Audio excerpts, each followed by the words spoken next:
Want to officially welcome Rabbi Reichman. Thank you so much for joining us all the way from the Amazon jungle.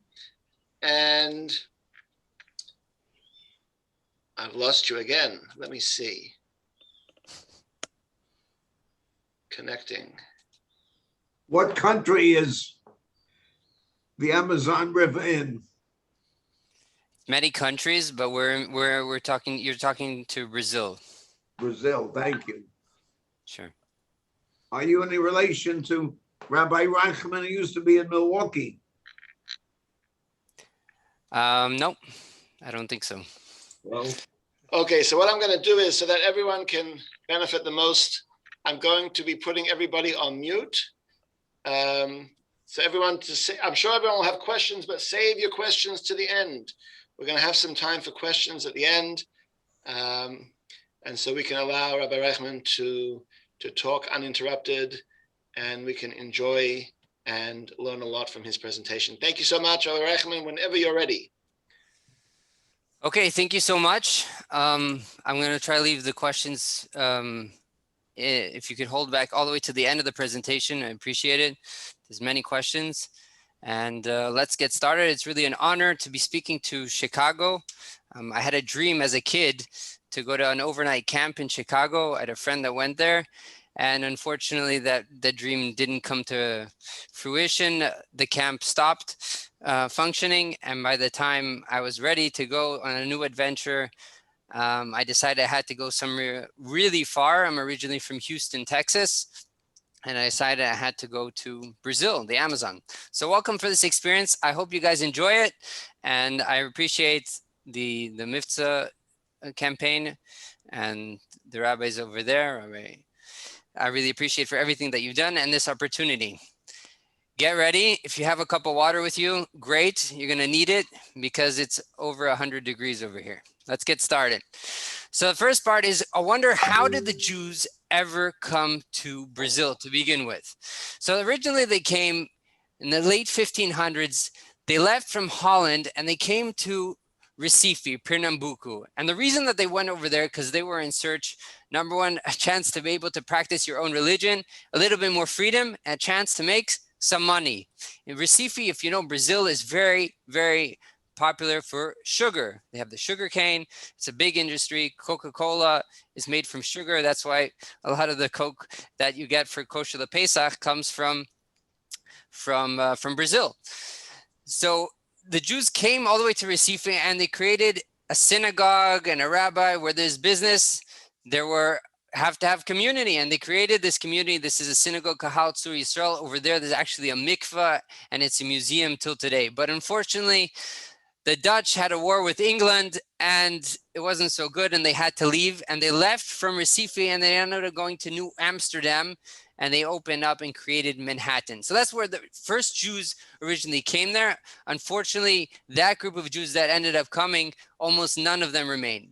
Now, the second wave came, sorry, somebody's on. The second wave of Jews came from Morocco. And if you know Morocco, there was obviously the Inquisition, but the Inquisition ended officially in 1821. And Jews saw an opportunity that we can leave, we can have a better freedom. So they actually left from Morocco, and they were searching for lands where they could have that freedom. And one of the lands that was able to live as a Jew and make some money was Brazil. So they came and left extreme poverty. I don't know if you know, but there's many letters of the Lubavitcher Rebbe giving advice to people that wanted to adopt, that couldn't have children. The Rebbe would say sometimes to people to go to Morocco and adopt, because families would have so many children and they didn't have food to feed them, literally didn't have what to eat. And sometimes a family would actually give away their child in hope that they would have a better life. Another reason why they would come and they were leaving was not just poverty, but there was a school, my English is not so good anymore, a rede de escolas,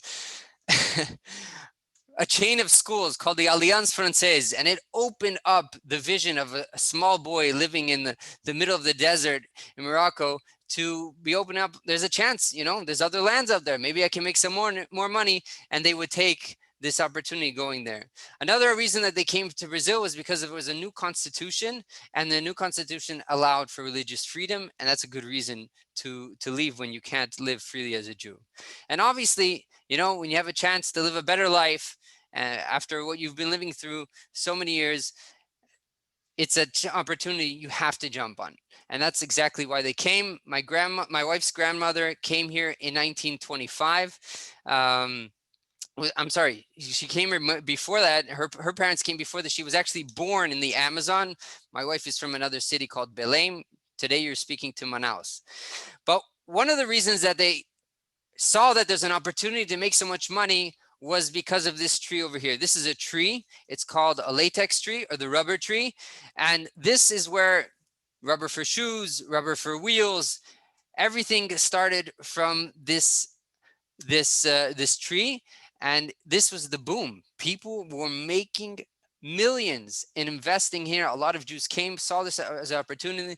They said rubber is gold and we have to take advantage. And some people invested a lot of money. Like, for example, if you see over here, you'll see a show of Forlandia, they would plant these trees one next to the other, and you have to wake up really early in the morning, and they would hire slaves to be able to do this process. It's a long and tedious process, but eventually the profits were amazing. And there was one man, Henry Ford, that realized that there's a chance to make a lot of money with his car company. So he built an American city in Brazil. That doesn't exactly work, but he invested a lot of money in hospitals and schools. He created roads. You know, this doesn't exist in Brazil. Hydrants in the middle of the street like this. It's between a second and third world country, but he really invested a lot. Unfortunately, he made a mistake that he planted the trees one next to another. So what happens is, if you get a pesticide or an insect, or they actually destroyed his whole growth, and that was the end of the entire city called Forlandia. And today, this is a picture of 1987. Today, this entire area has been demolished, and people have taken advantage of whatever scraps of metal they can. So that was the investment that somebody had. But what you see from here is the great investment and the chance to make a lot of profit with the seeds. Unfortunately, the seeds were taken away. There was an Englishman that realized that all the way in Brazil, when you're in England, to make a profit is a little bit ludicrous. So he took 7,000 seeds overnight, and he took them on a boat, and they planted them in Malaysia. And that was basically the end of the rubber boom. It came back during the Second World War, when that area was not able to be used because the Japanese had taken over it. And the rubber boom started again, but not for a long time. And today you have a lot of Jews that came here, and they started off in different areas of the Amazon River. Somebody asked me, where's the Amazon River? Well, it's going to start in Brazil, and it keeps going into many different countries, Peru, Colombia. I heard you're speaking about that next week. Maybe they can share some interesting stories of the Amazon River. Now, the Amazon River has many rivers that connect, and starting, you could see Belém. Belém is where my wife was originally from. And over there in Belém, they have 3 synagogues and 2 daily minyanim. You would think in the middle of the Amazon, there are no Jews, but that was the start of it. And that's the largest Jewish community. There's 1,000 Jews that live there today. And it's the largest percentage of Jews that keep kosher and Shabbat in the entire Brazil. There are 1,000 Jews, and over 600 of them keep Shabbat and keep kosher today, which is pretty amazing. Now, going a little bit further in the river, you have Manaus. You haven't left one of the local synagogues. Beit Yaakov Rebbe Meir. It used to be 2, joined as 1, and around 50 years ago. Then you have in Macapá, another city that created, and this Beit Chabad. Manaus, we've been here for the past 12 years, assisting the Jewish community in everything we can.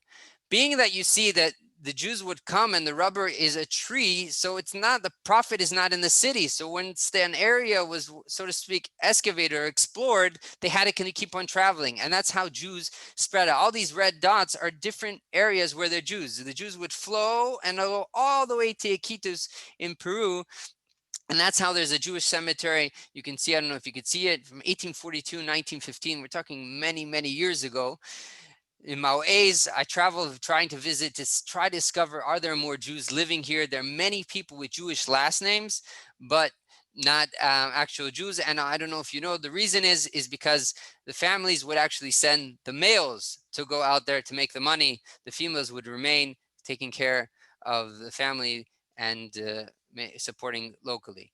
This is in Óbidos, another city that I traveled, and this is in Itacoatiara and Santarém. All these cities have at least 5 or 6 Jews. I make a point, Chabad of Manaus makes a point to visit them once or twice a year. And obviously we send them packages for Pesach and the New Year. And we have, so to speak, shluchim, emissaries, people that have come so close to us that they put on tefillin every day and they assist our classes via Zoom. And they actually help and reach out to all the other Jews that are over there. Now, the second part I like to speak about is the Amazon itself. Where we're looking at, where the rabbi is, not the whole entire area, but the state of the Amazon. So the state of the Amazon, like I mentioned before, was a boom, a lot of rubber industry. And because of that, it became populated and it became very profitable. And you had a lot of wealthy people living here. Being that there was so much wealth, Manaus was the first city in Brazil to have electricity. Not Sao Paulo, not Rio, not, I don't know if you know any of the other cities, but not the big cities, not even the capital Brasilia, which back then was Rio de Janeiro. No, the capital was basically of money was Manaus. And they built this beautiful theater on the outside. The inside, it still functions. They still opera and shows, and we've lit the menorah right in front of it several years, and it's awe-inspiring. It's right by, you could see the border. But before this entire area, in the back you see houses, this entire area was actually just trees. Now the population grew so much, you could see the population exploding. In 1950, it was less than 150,000 people. And imagine when the boom started, was 50,000 people. Everybody knew each other. But you see that the population is gradually growing and growing. And today, yeah, I live in a city where there's 2.1 million people. It seems like we're almost catching up with Chicago. I remember growing up, Chicago and Houston always had the competition, which is number 3 and number 4 largest city. We'd always compete with each other. But you had all these people here. Once the boom ended from the rubber, they decided we have to help the people here. And they created something called a free trade zone, which means that any company can create their factory here. And we're not going to charge them for importing products, assembly parts, or exporting, no taxes, but you have to create the jobs. And obviously you're creating a lot of profit for the country and for the city. And it started to boom. It's Coca-Cola, big, and all these different factories with all these Jews, all these people living here created more of a stability. But at the end of the result, you're telling me the rabbi's not living in the Amazon. The rabbi's living in the middle of a city. Well, let me look at this map for a second, okay? This is Manaus. You see that small little area of Manaus? That's Manaus. Yes, 2 million people live over there. But look all around. All around is green. The only way that I can get kosher food is by plane or by boat. And from Belém. You know how many days it takes to get kosher meat? 5 days. It takes a 5-day boat ride to get to the closest Jewish community. Or a 2-hour flight, which is with the airport and everything. There's absolutely no way for me to drive. If I go up driving 174, I'm going to get, in around 4 days, I'm going to get to Venezuela, which there's nothing there today, unfortunately. And I'm going to get an Indian reserve in the middle where after 9 o'clock, I can't get in in or out. So it's really, really complicated where we are, and we are totally isolated. Just for you to understand exactly where you live, this is the Chicago Mitzvah Campaign Office. It's right here, beautiful city. You see all these highways, the 90, the 14, the 94, and they're all connected, and they can all lead from Chicago to the greater Chicago, to the rest of the state, and to other states. Here, we are totally isolated. The rainforest surrounds us in all sides. The green will be the greener the actual rainforest, and the water is the Amazon River. Being that we are a city totally surrounded by this, we have some really cool experiences that I like you guys to experience. So this is in the middle of the city, our city.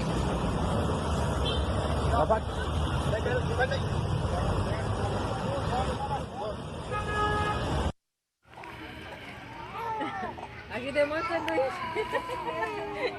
Olha aqui, né? Olha. Vai levar meu sanduíche. Peraí, macaquinho.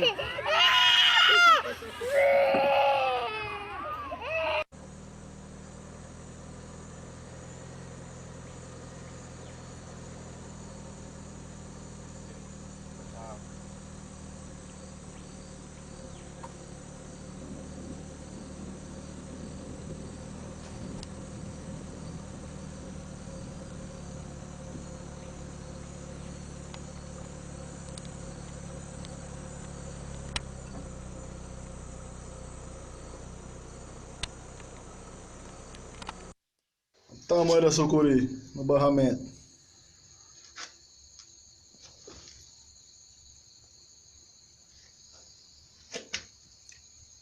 This is a bank, two blocks away from the Beit Chabad.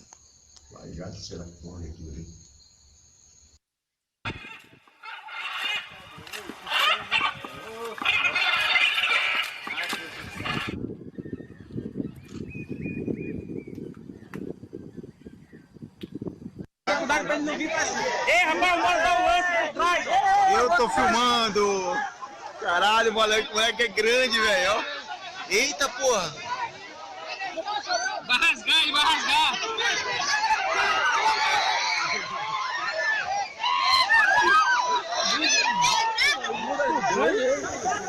Joga em cima, joga em cima! Ele vai cair! Se soltou! Joga em cima!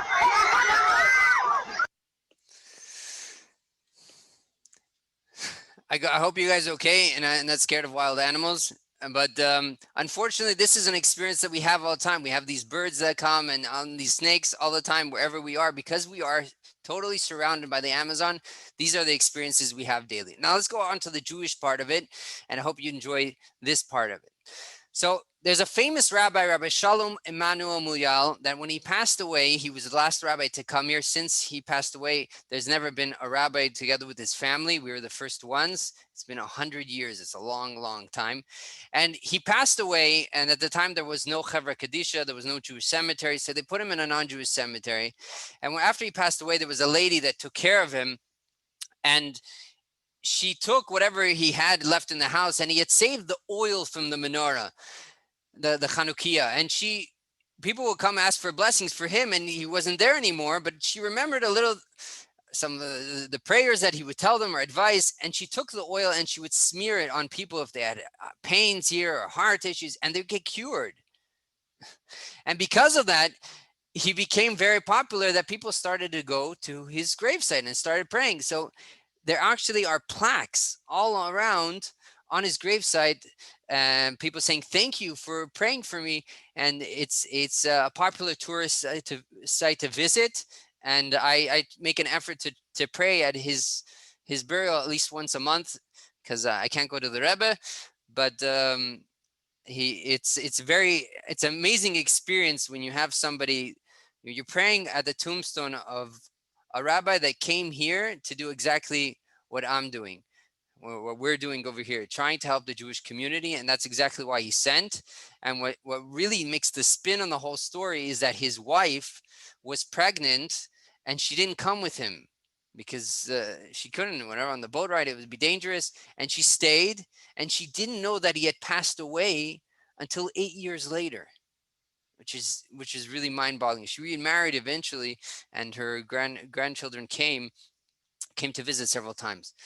Now let's speak about how we moved here. I'm originally from Houston, Texas. We were living in New York. An opportunity came for us to establish a Beit Chabad, and we came to Manaus, and we decided, you know what?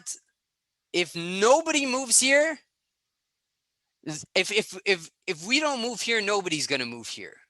And that really was the reality.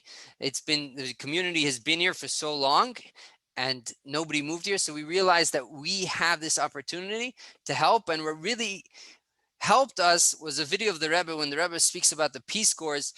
And he says, you have 5, you have 10, you have 15 years that you can dedicate and go to a place. You're going to have difficulty with money. You're going to not going to get a good salary. You're going to not have the amenities that you have, hot water every day, fresh milk, fresh bread. You know, we eat challah for the entire week, and all these challenges you're going to have. But this is what you need to do, because you're going to help people that you were blessed. The Rebbe says so clearly, you were blessed. You grew up in a Jewish community, you went to a Jewish day school, and you had this opportunity, but there are people out there that didn't have this opportunity. Help them. And that's one of the reasons we decided to move. So like I show you in the cemeteries, we travel around the Amazon. Sometimes I have to take these really, really small planes to get to these small cities. And we visit all the cities. In Porto Velho, you see on the corner, there's around 31 Jews over there. Alter do Shalom. This is our good friend Ohad. He's like the shliach. Just yesterday, he sent me a picture of a Jew from Brooklyn putting on tefillin. By him, it was the first time he put on tefillin since a birthright trip to Israel. This is Jacques Hanani. He actually was born in Morocco, and he married somebody from this small little city, Obidos, a Jewish lady. For the Jewish holidays, we try to make something exciting. So there's a shopping center, we lay in the shopping center. Then there's a special area called the Meeting of the Waters. So the Amazon River is one color, so to speak, but there are many different rivers that come, and they're different temperatures, and different fish live in each one. So you can see in the bottom right corner, you see these two rivers meeting. It's called Hiu Solimoins, the Solomon River and the Black River, and they meet and they form the Amazon River. And we lit the menorah over there. You see the events that we have for Pesach, the challenges of getting the matzah. Whenever I want to send matzah to a Jew, I have to send the matzah like 2 months in advance, because the mail here is not really reliable. Unfortunately, here you see the matzah is coming, and we try to send, deliver. This is a picture of some of my children helping with delivering the matzahs this past Pesach. Well, obviously, the most important thing in any shliach is the future. He's always thinking about what he's going to do next. How is he going to help? So we have various educational classes for the children and programs. This is a camp that we have, and we try to I have to go to every kid's house and pick them up and drop them off afterwards, and everything we provide, it's really an amazing experience for these Jewish kids that don't know the basics of anything. Aleph Beis. 3 of these kids I've taught bar mitzvah, and they put on tefillin every single day. And this is when there's a lot of traffic, we have to take a taxi, and these types of taxis with the motorcycle are very popular over here. This was the first and the last time I ever took my 3-year-old son on it. My wife didn't approve afterwards. And on the bottom, you see the piranha. I'm sure you guys are excited about that fish. You're going to be able to see the fish. The piranha is not a very popular fish to be sold in the market, because it does not have a lot of meat. But I happened to see it one time it was being sold, and I brought my knife and everything, the whole kit, and we bought it, and it actually tasted pretty good. My son got really excited. And the top right, you see how my kids learn. My children, I have 6 kids, Kain Hara, 5 boys and 1 girl, and this is oldest in the right corner. He started the online school at 3 years old, and today he's 12. Next year, you guys are all invited to his bar mitzvah. It will be right before Pesach. This is a picture of our children, not in the Amazon. This is in Kfar Chabad. My wife is from Belaim, so she grew up in this area, so the whole shlichus is a lot easier for her. regarding right now I'm speaking to you, it is 92 degrees and I don't have the AC on because there's no AC in this room. We cannot have the AC on the entire time. So just for you to experience what it's like to be in the Amazon, it is really, really hot. But one of the things that we need to focus on is helping every Yid fulfill the mitzvahs. So we have a store, we sell kosher food, and sometimes when there's no milk, I have to go to milk the cows in different when the milk comes, it takes like 2 months. We have something called shelf milk. There's no powder milk over here, kosher at least. It's too expensive to produce, but they have long life milk like they have in Europe if you've ever been there.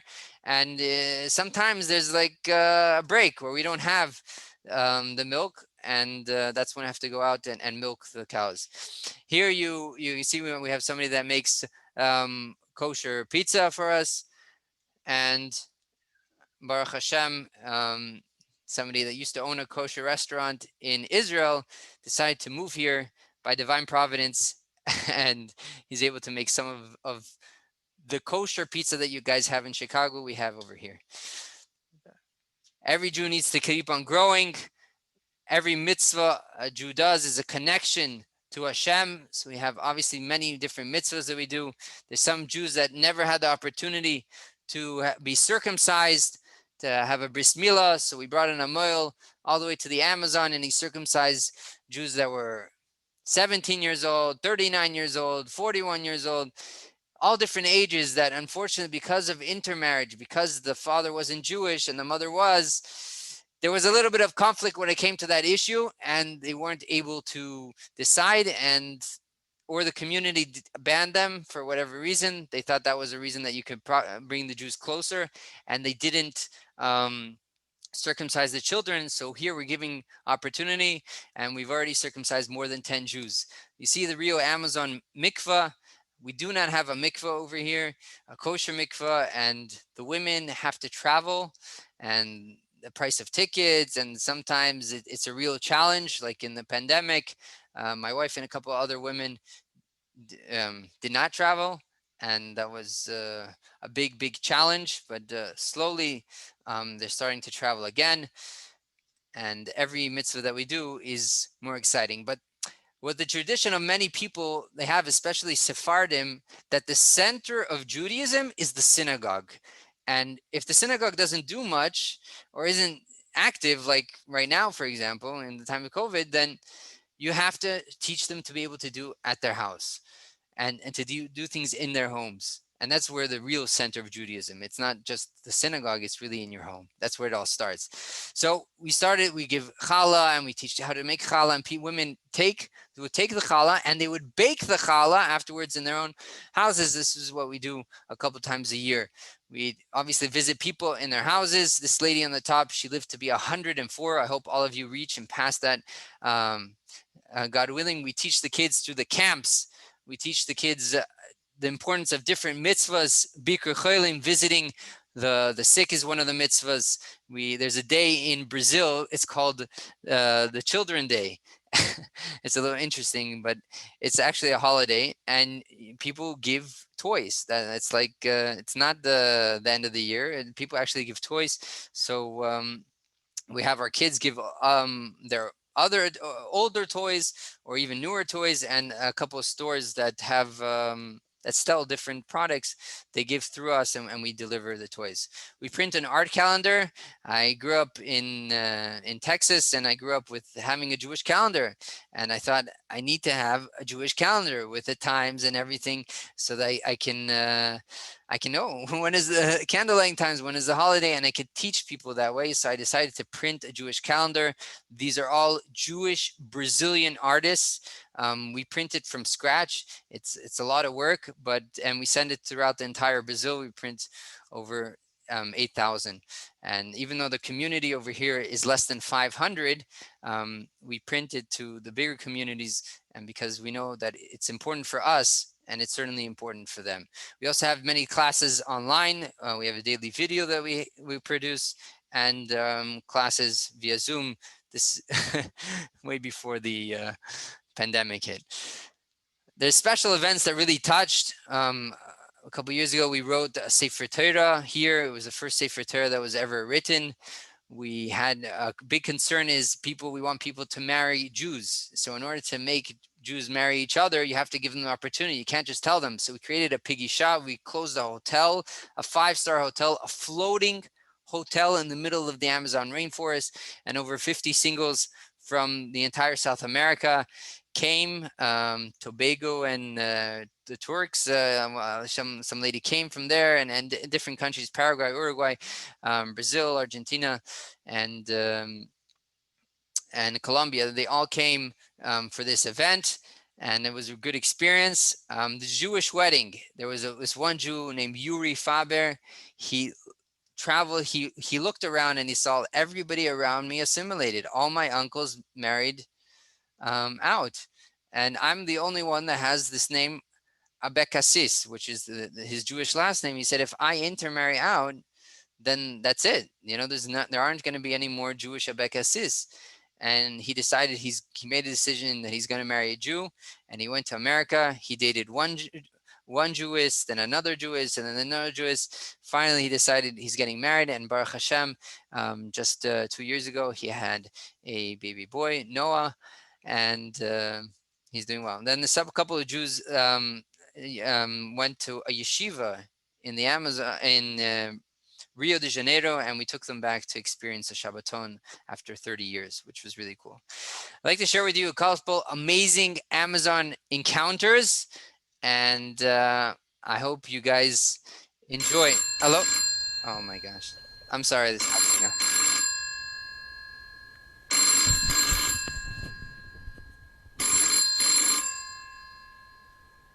Hello? Yeah. Oh, Dr. Stiefelman, how are you? Yeah, I remember. Yeah. What, you have a Baal Shem Tov story? Tell me about it. What? There's another Jew that lives here and she's 90 years old? No way. Her name is Ruth Polici? Okay, so. Oh my gosh. You mean to tell me she's a nun? She's a Jewish nun? Oh my gosh. I got to visit her. And this is what happened. He called me up and I had to go over there, and he said, you got to visit this school. She runs a school. So I went over there, and I was expecting to see this old lady dressed up with a whole uniform. And then I see this lady, and oh my gosh, I can't believe it. It's called Sister Polici. Oh my gosh. Her name is Ruth Polici. And we had a conversation, and she started telling me, I'm Jewish. I just added one more thing, she said. And the conversation it was really amazing, connecting with a Jewish lady that came all the way from Turkey, from Smyrna. Her story, she came all the way to Sao Paulo with her family, and she started working in a hospital as a nurse. And then she saw this girl that unfortunately was abandoned, a baby that was abandoned, and she decided that she was going to adopt. But the nursing school was connected to the church, and they said, if you're going to adopt, then you have to become Christian. And she said, okay. And she converted. Right after that moment, the family forgot about her, and I'm not going to get into all the details, but she and her mother didn't speak for over 50 years. And she got sent away to that city called Itacoatiara. That's where she was for 70 years as a nun. And then eventually, 10 years before we arrived, she moved to, a couple years before I arrived, she moved to Manaus, and she directed a school. She opened a school. And she said, Rabbi, you got to help me with something. I want you to please do two things for me. I want you to bring a mezuzah, and I want you to put it in the convent. I said, what? I didn't say that. But she said she wants to put it in a convent. I was like, okay. And she wanted me to bring grape juice and matzah for Pesach. I was like, where is she going over here? So we went to visit her in the convent. This is the only convent in the entire world that has a mezuzah. And it was really, really an amazing experience visiting her and doing shaking the lulav and esrog and speaking to her, and it was inspiring. This lady taught me so much, Ruth Pulich. But then one day I get a phone call that she's sick and she's in the hospital. So I ran to the hospital and she's standing. It was incredible. She's standing right next to her is a Polish nurse, Polish nun attending her. And she has a heart condition and she's going to do a procedure, catheterismo. And the nurse, she tells me, Rabbi, do me a favor. If I do not come out of this procedure alive, can you arrange for me that somebody will say the Kaddish? Can you arrange for me that somebody will say the Yizkor? I'm like thinking, wow, this is incredible. This is more. And sure enough, I said for sure, Baruch Hashem, she came out healthy. But the situation in Manaus in the hospitals is not very good in taking care of the elderly. When I broke my foot a couple of years ago, actually 3 months after we came here, I saw a Jew and I asked him if he knows any, he was flying to Manaus. I asked him if he knows any good doctors here. So he said, Tam. I said, Dr. Tam. I'm thinking, Tam, what's Tam? And then finally I figured it out. He meant Tam Airlines. This is a local airline company. He said, you got to fly to a different city. So she went all the way to Sao Paulo. And when she moved there, I visited her a couple times in this other convent and had a conversation with her. Signore che sei enterrato nel cimitero giudaico. Será que ora a vida? Será que ora a vida que vai aceitar? Sim. Por que não vai aceitar? Porque ele vai dizer que viveu muito tempo como católica. Não faz diferença. Se a senhora quer, a gente pode fazer. Tá, eu vou falar aqui com a madre para providenciar isto. A senhora merece. A senhora merece. Não faz diferença. Quantos anos a senhora estava com o catolicismo? Quantos anos? 70? 70. And Baruch Hashem, I was able to visit her a number of times, and we tried to help her neshama in the merit that we can. Then this next story, which is incredible, happened in a city called Barcelos, which is all the way further up in the river. It takes 11 hours to get there. I found out that the experience of the water is really exciting. Just want you to get a feel of the Amazon River for a little bit.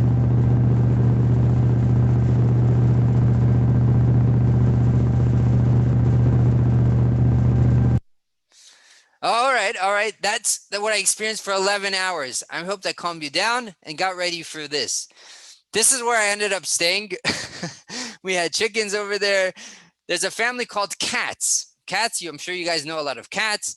Katzes are Jewish. So I went to visit this family named Katz. And when I went over there, she told, come with me.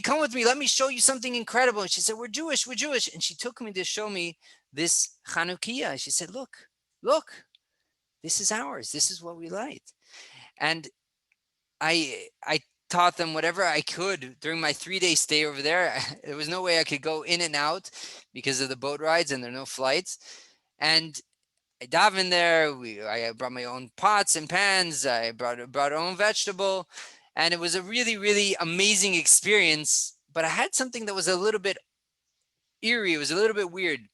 The husband of this lady, Mrs. Katz, Beatrice Katz, nobody spoke to him. In fact, when I stayed there, people didn't even want to speak to me. They thought I was a little bit crazy. I thought, why?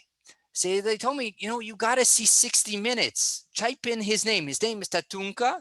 He's 60 Minutes of Tatunka. And I'm thinking, 60 Minutes Tatunka? Okay. So the Brazilian form of 60 Minutes, I Googled it. You can look it up, Fantástico Tatunka. And I discovered that this guy, her husband, claimed to be an Indian. And he knew where this lost city of gold was. And he would take people on these expeditions to find the lost city of gold. And unfortunately, many of those people never came back. And everybody thought that he probably had something to do with it. But I didn't know anything.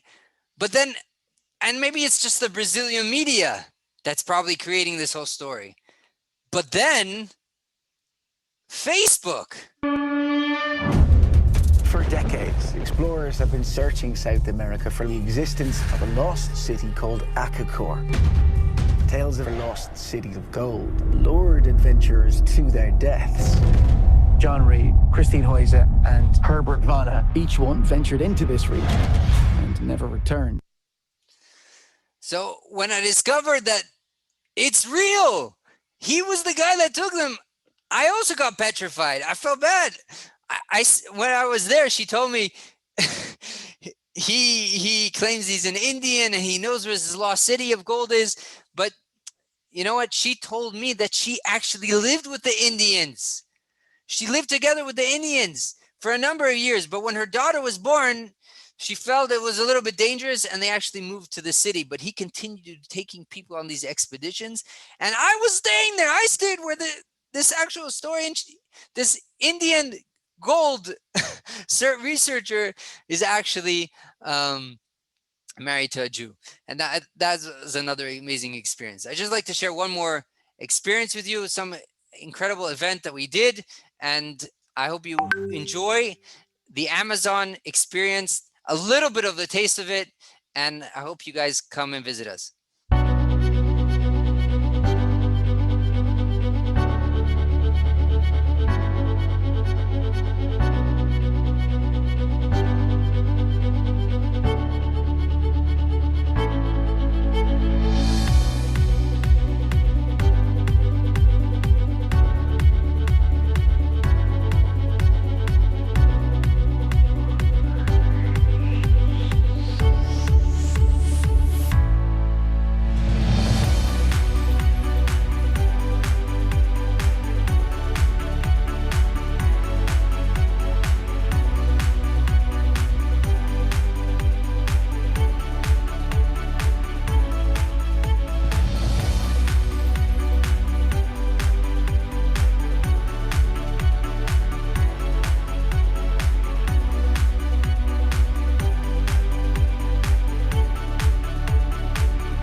Okay, I hope you guys enjoyed and open to any questions.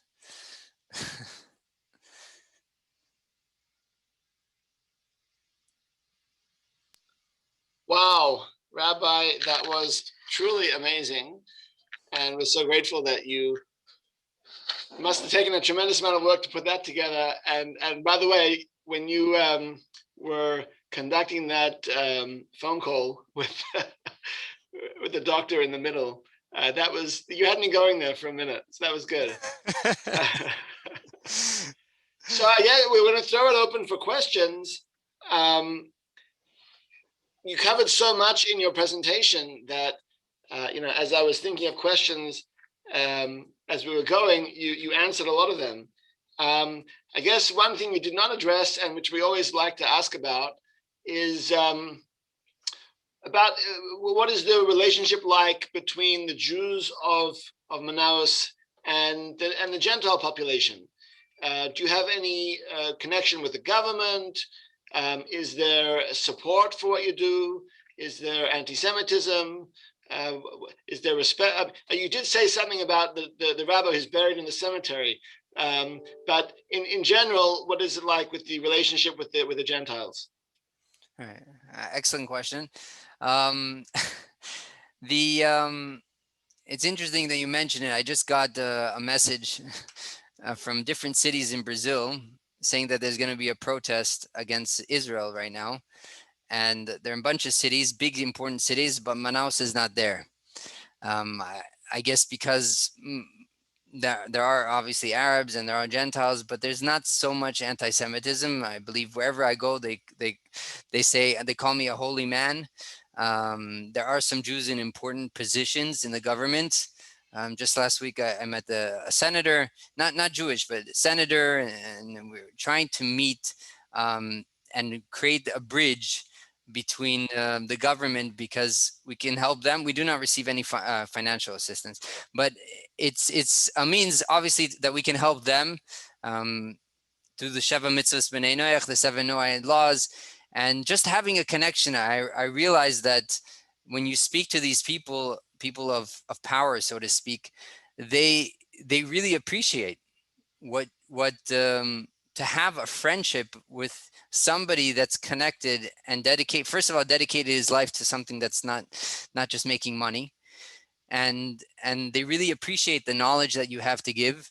And they look at it as an inspiration, because there's so many divisions out there Brazil is a Catholic country, and there's so many divisions, and it's so much, it's a very corrupt country. And they see it, unfortunately, it's very connected to the corruption into the religion. And I mean finances, that's what I mean. But when they see somebody that has a different mission, obviously we need financial support to continue our activities, but the goal is not to have jet planes and these things.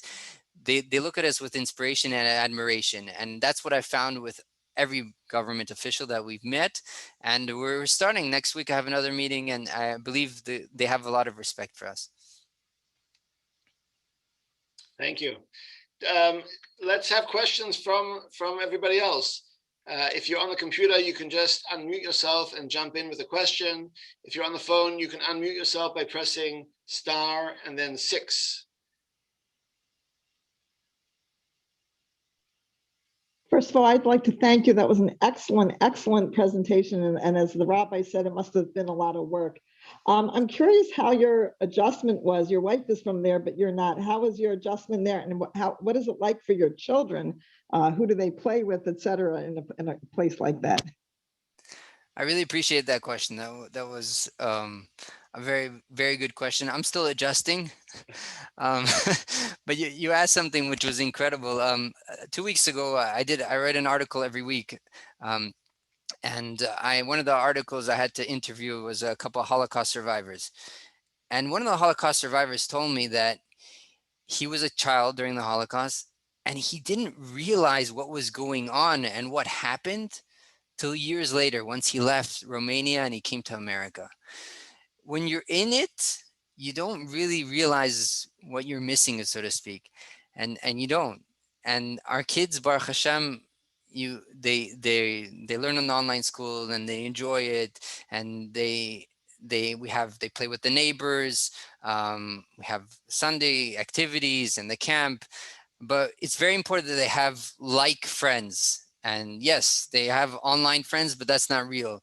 So this is actually the first year that I'm sending my kids, trying to, but I'm going to send 4 of my kids to an overnight camp so that they can really integrate with the other kids and learn social skills, which is a big, big challenge for kids that learn on the online school. So thank you for asking the question.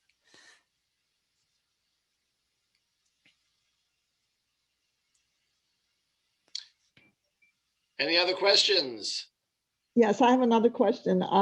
What language is spoken there? And then also this Rabbi Moya, I noticed he's in a Christian cemetery. Is there any movement from any Jews around the world to move his kever, or it's okay to be in a Christian cemetery? Okay. You asked a very, very good question. The languages. So in Brazil, they speak Portuguese. My grandfather was a Yiddishist. That means that a Yid that believed that Yiddish was a religion.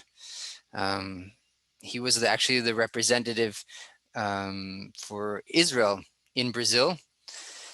My mother's from Brazil and my father's from Argentina, but they got married and they moved to the States. I grew up in Houston. So between me and my wife, we speak in English. I speak to my children in Yiddish. My wife speaks to them in Hebrew, and they know all of them. They can read, write, and speak fluently. Baruch Hashem. But Brazil, they speak Portuguese. Regarding Muyal, there was a movement to try to move him. One of his distant relatives was trying to bring him to Israel, but that didn't materialize because the community protested against the move, and the community and the city and the state said he is an icon and a landmark here. We cannot move him, so they built. I don't know. So you saw in the picture, they built like a cement wall around him. The only problem is that there are 90 other Jews buried before the Jewish cemetery was created. But regarding him, they were able to build that. So halachically, it's not obviously not the best situation, but it's okay.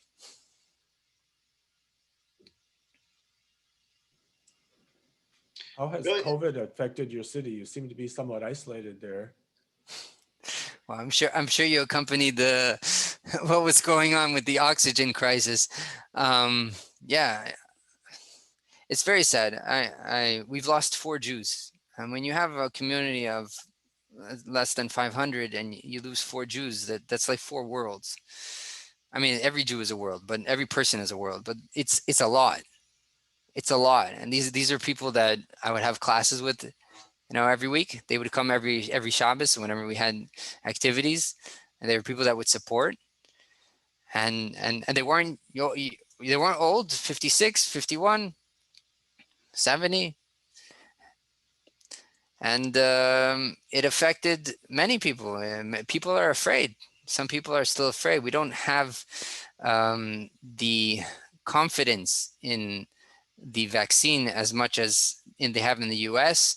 Over here, they have CoronaVac, which is the Chinese one that most European countries don't even accept.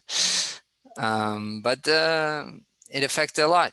People are fear, and people have lost a lot of their jobs because of that.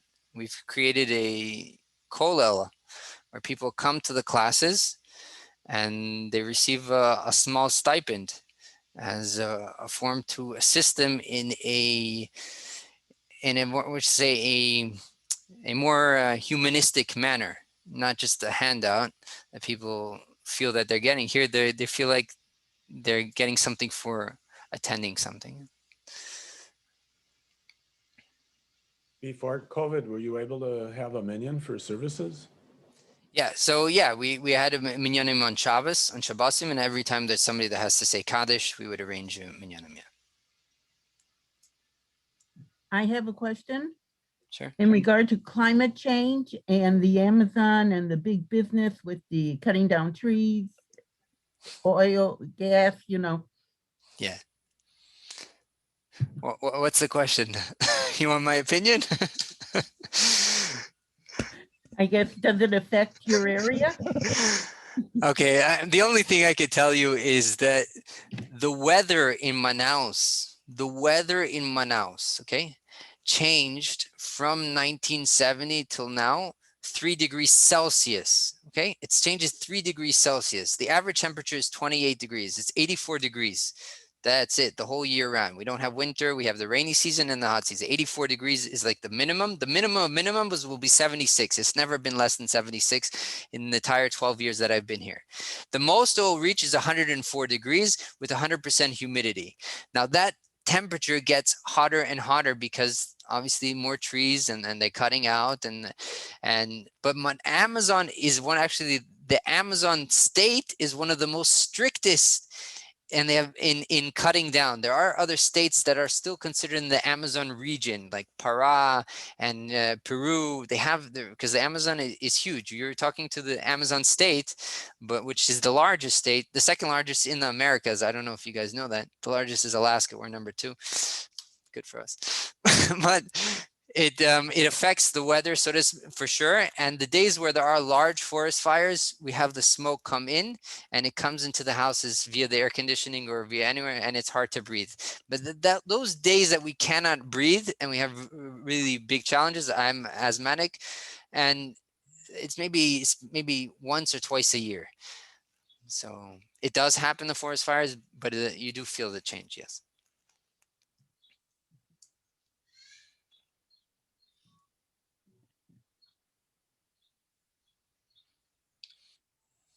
That's really fascinating. A very different way of life, as you pointed out many times. So where do you, I think you mentioned that the place where you get the food from, if I'm not mistaken, is 4 or 5 hours away. By boat? Oh, no, 5 days away. Well, can you 5 days, remind us, please, how do you get your food? And have you ever had any extreme challenges with kosher food? Yeah, that's an excellent question. So, yeah, the milk comes, it takes a month to get here. The milk, certain things that we need that are like frozen come by plane, and that could take 2 or 3 days, but sometimes until it's liberated, I don't think that's the right word, but released from the customs, it might come spoiled, and that takes 2 or 3 days. So the meat comes from my father-in-law, actually is a sheikhet, and he shechs chickens and then meat, and his wife is from Argentina. I don't know if you know, Argentina is like meat, and he only learned how to shecht, how to slaughter chickens. She said, I'm not eating chickens for the rest of my life. So he learned how to shecht meat, and he sends us meat. Over here we have one wine that you can drink, one kosher grape juice. There's one kosher juice, crackers, and these things we bring from Sao Paulo, and that's it. I believe on one hand we're blessed, okay, because I don't have this idea of walking into a kosher supermarket in Chicago and you see 6 different types of hummus. You take your grandkids to buy a candy, and there's like 50 candies, and there's a debate which candy we have, if there is a kosher candy, which there isn't, but there's like one. If there, my kids go, where we go during COVID? Do you know where we go? Just for you guys to know where we go. All the parks are closed. Everything is closed. We go to the supermarket. We go aisle by aisle, and we're trying to find out, what's exciting. But we go to the supermarket with our tefillin in hand. And every time we go, we meet a Jew and we put on tefillin. It's a different way of life, but I think my children are blessed. The fact that you don't need all these choices to have a good life. You just need to be satisfied with fulfilling your needs. And I believe that our children in the long run will look at this like amazingness. I agree, the weather is a little bit tough. I wouldn't mind a little bit snow. You can send it from Chicago over here once in a while. But we're not here for the weather, and I can't change that. We're here for the people, and the people here are amazing, and that's what we enjoy. Baruch Hashem. Well, thank you so very much for your inspiration and your information and education. So just for everyone to know, again, if they want to send you a note of thank you or support, financial support or anything, it's jewishamazon.org. Is that right? Yeah. Terrific. Well, thank you again, and want to wish you a lot of bracha and hatzlacha in all that you do, and look forward to meeting in person one day when all this COVID business is over. Thank you very much for all the listeners, and you should all have received the Torah b'simcha b'pnimis. Amen. Amen. Good health to everyone. All right. Take care. Bye-bye.